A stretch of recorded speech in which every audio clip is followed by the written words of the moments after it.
Dengan ayat ini kami teringat bahwa pada zaman Sayyidina Umar bin Khattab pernah seorang Arab Badui. Arab Badui ini adalah orang-orang Arab yang tinggal di pelosok tanah Arab, datang menjumpai Sayyidina Bilal bin Rabah, bertanya kepada Sayyidina Bilal karena dia belum seorang muslim. Ceritakan kepada aku al-haq Nabi Muhammad SAW. Sayyidina Bilal bin Rabah menangis, tak menjawab. Dia mengatakan, jumpailah Sayyidina Umar bin Khattab dan tanyakan kepada beliau. Setelah orang Arab Badui ini menjumpai Sayyidina Umar bin Khattab, Sayyidina Umar bin Khattab pun menangis mengatakan, jumpailah Ali karramallahu wajhah.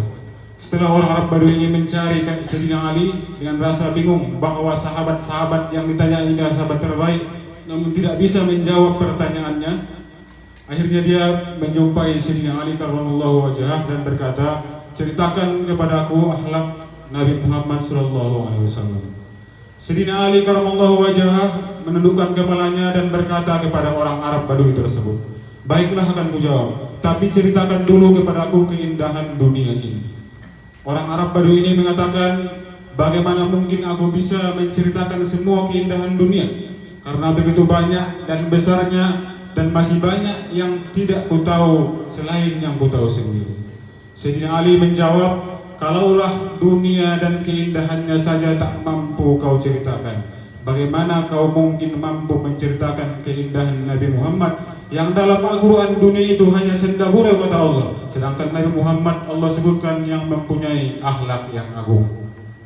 Kemudian setelah itu kami tak lupa tentunya mengaturkan rasa hormat yang sebesar-besarnya dan terima kasih yang setinggi-tingginya. Yang pertama tentunya kepada segenap Ma'had Tahfiz Al-Ansar Medan dan juga Al-Khairiyah, dan juga kepada Al-Ustadz Nurdin Al-Hadi Siregar yang telah banyak berkorban daya, tenaga, materi dan juga tempat. Terima kasih juga kepada segenap santri yang Allah pilih untuk merayakan memperjuangkan Nabi-Nya Muhammad SAW, dan juga kepada guru-guru yang mengajar di pesantren Tahfiz Al-Ansar dan juga Al-Khairiyah. Kemudian kami tak lupa juga mengucapkan banyak terima kasih kepada para al-ustadz yang telah hadir di hadapan kita.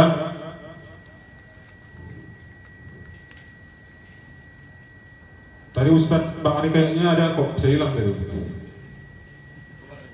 Alhamdulillah para ustadz-ustadz yang hadir ini adalah guru-guru kita, kawan-kawan kami dan juga orang-orang yang kami kagumi. Alhamdulillah bisa berhadir di sini.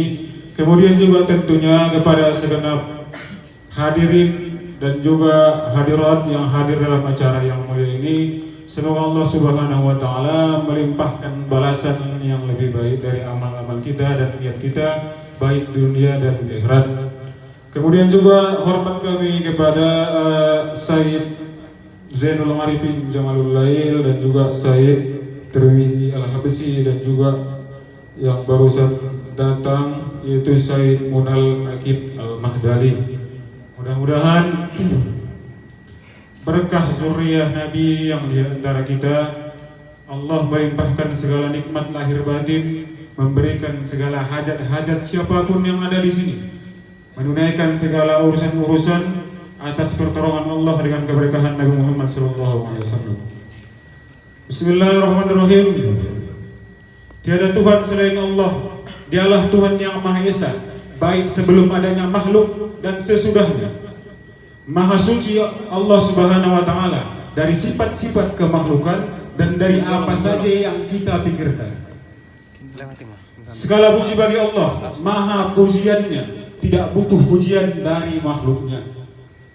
Wala haula wala quwata illa billah. Kita sebenarnya tak akan mampu berbuat mentaati Allah dan juga menjauhi larangannya kecuali dengan pertolongan Allah Subhanahu wa Ta'ala.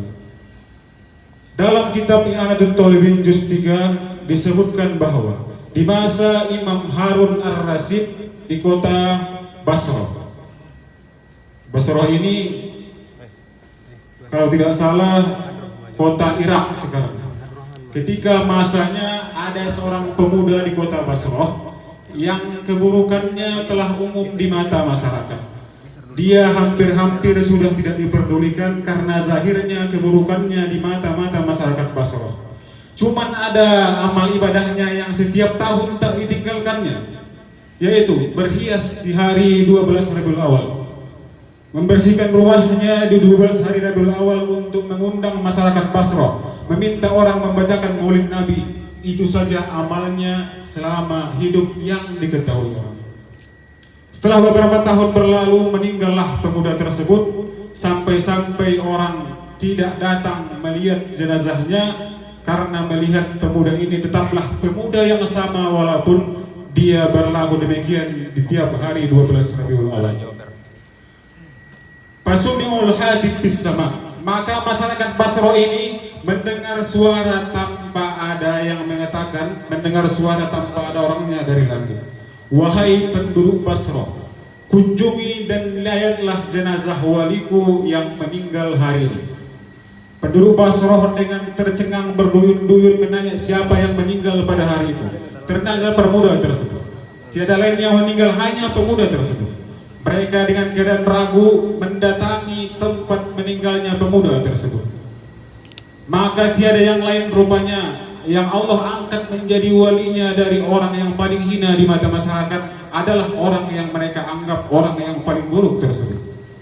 Akhirnya mereka berlomba-lomba mengurus jenazahnya, dan juga sampai banyak mendoakan dan berlama-lama setelah dia dikubur. Dan di kitab tersebut, maka masyarakat Basrah bermimpi. Masyarakat kalimatnya, artinya orang banyak, bukan satu orang yang bermimpi, melihat pemuda tersebut setelah meninggal berpakaian dengan pakaian yang mulia, berjalan dengan gagahnya, penuh wibawa dan rasa bahagia. Dan mereka bertanya, bagaimana engkau mendapat kemuliaan seperti ini, bahkan kami mengenalmu ketika engkau masih hidup? Pemuda ini menjawab, aku mendapatkan ini karena aku memuliakan hari kelahiran Nabi Muhammad SAW setiap tahun. Cuma itu saja, kata pemuda tersebut. Kalaulah orang yang seperti itu saja Allah jadikan menjadi walinya, bagaimana orang yang banyak bersolawat setiap harinya? Bagaimana orang yang berusaha tetap menjalankan apa perintah Allah, berusaha menjauhi larangan Allah, dan terus-terusan mengagungkan memuliakan Nabi Muhammad SAW?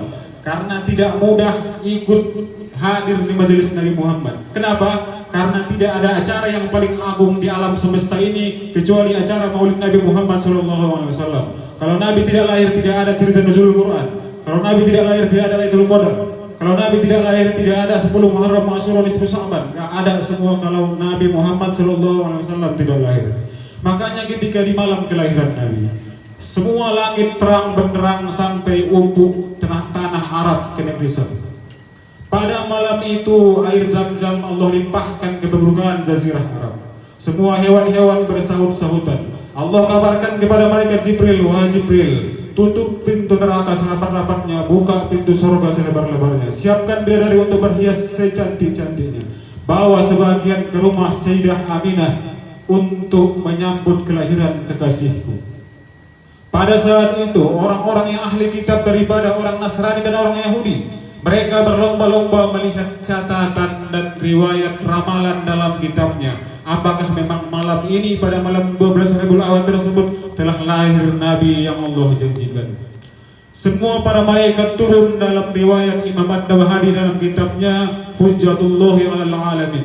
Imam Ad-Dabahari menceritakan bahwa pada malam kelahiran Nabi Muhammad SAW didampingilah Sayyidah Aminah oleh 4 perempuan mulia, Sayyidah Maryam, Sayyidah Asyah istrinya Fir'aun, kemudian Sayyidah Hawa, dan juga mendatanginya adalah istri Sayyidina Ibrahim, Siti Hajar. Kemudian setelah Nabi lahir di waktu subuh, maka Imam Ahli Sunnah wal Jamaah telah memperdoakan Sayyidina Rasulullah SAW lahir dari punggung Sayyidah Aminah, bukan dari jalan biasa lahirnya seorang laki-laki atau perempuan, tapi Sayyidina Rasulullah lahir dari punggung Sayyidah Aminah. Kemudian langsung bersujud dan memuji Allah Subhanahu wa taala dalam keadaan berhitan dan bercelak, dalam keadaan yang sangat wangi kasturi. Kemudian pada malam itu juga semua berhala-berhala yang di Ka'bah Allah runtuhkan. Api Majusi yang ribuan tahun Allah matikan. dan semua hal-hal yang berkenaan dengan penyembahan kaum musyrikin Allah hancurkan. Begitu agungnya Nabi Muhammad SAW. Bagi orang-orang yang mengetahui kemuliaan ini, sungguh indah dan sederhana jalan itu. Memang aku bukan siapa-siapa, tapi kalau aku dekat dengan orang yang mulia, Allah bisa memuliakan hal tersebut. Bagaimana mungkin Al-Quran yang apapun dibuat kulitnya akan dicium karena dia sampul Al-Quran, bukan karena kulitnya. Seandainya kulit hewan dijadikan sampul Al-Quran, tetap akan dicium.